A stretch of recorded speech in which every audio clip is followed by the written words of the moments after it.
What's up, guys? We're outside. We have had a couple of pretty chilly days here in the low country of South Carolina.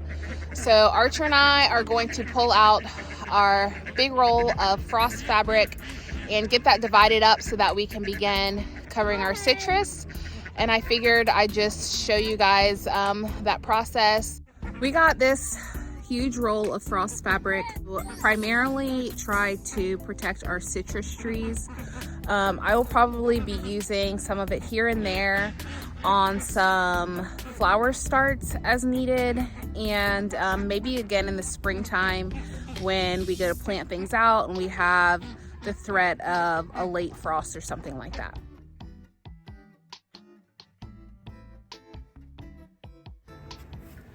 All right, so here's a look at what we went with. Agribon 10 by 500.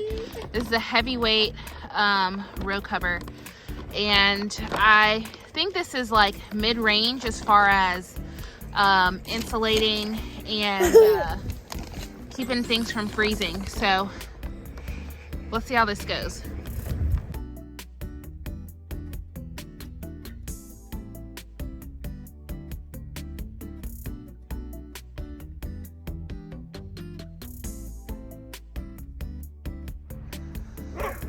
All right, so I have haphazardly cut a piece of this frost fabric and I'm gonna take it over to one of the larger citrus trees just to try it out for size. We've been advised that when you are trying to protect citrus from frost, and this could apply across the board, I guess, but you wanna make sure your frost covering or frost fabric is going all the way around and all the way down to the ground, and then just weigh it down from there. So let's see what that would look like for us.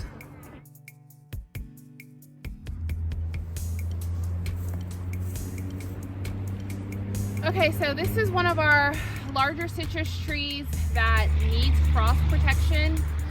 And as you can see, it's long enough on the sides, but I still have this gaping hole right here in the middle. So this piece is not going to work for, it's not gonna work for this tree. So I'm gonna take this, and I could probably use this piece right here over here for this tree right here. So I just take this, might need to pull this out some.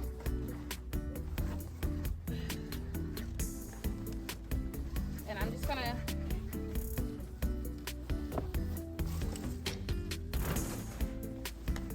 cover that all the way down to the ground.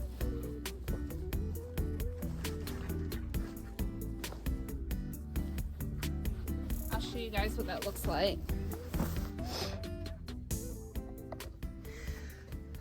So here's that citrus tree, and the frost fabric goes all the way down, all the way around. And I could come back in here and add some bricks if I wanted to. Lay some bricks around the base of this to make sure that cold air is not readily flowing up and around that citrus. So let's go back. I'm gonna cut another piece and see if I can make one big enough for the orange tree.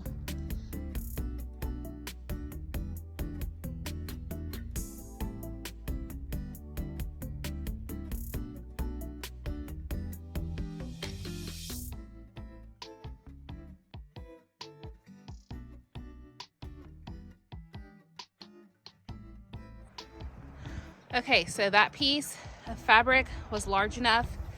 This tree is covered all the way down and around.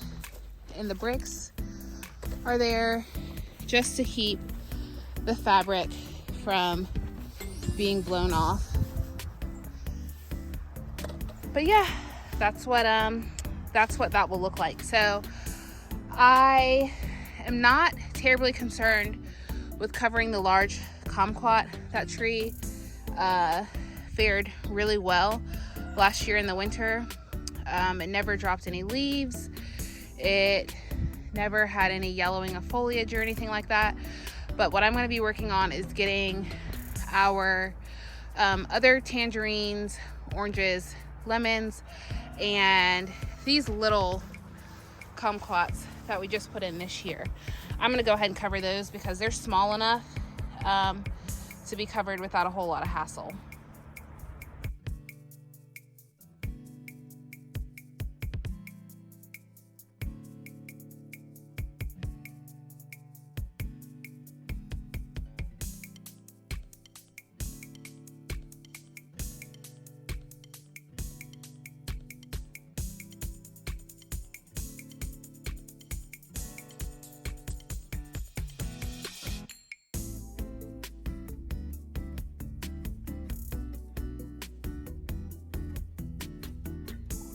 That's it for cutting our frost fabric.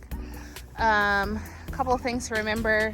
You're gonna wanna take this fabric off of your citrus or whatever it is that you are covering up during the day before it really heats up, so that your plants have good airflow and can get sunlight and water and all of that good stuff. As far as the citrus in the greenhouse, I'm not going to be covering this with frost fabric because we are going to be heating this greenhouse this winter for some early spring growing. I did lose the grapefruit that we had in this pot under the potting table, but I have got some ranunculus starting to emerge, so that's what I've got going on under this table now. Alrighty, you guys, that's it for this video. Hope you found this information useful if you were trying to overwinter citrus in an area that may experience some light frost. And we just want to wish you guys good luck, and we'll see you soon. Bye.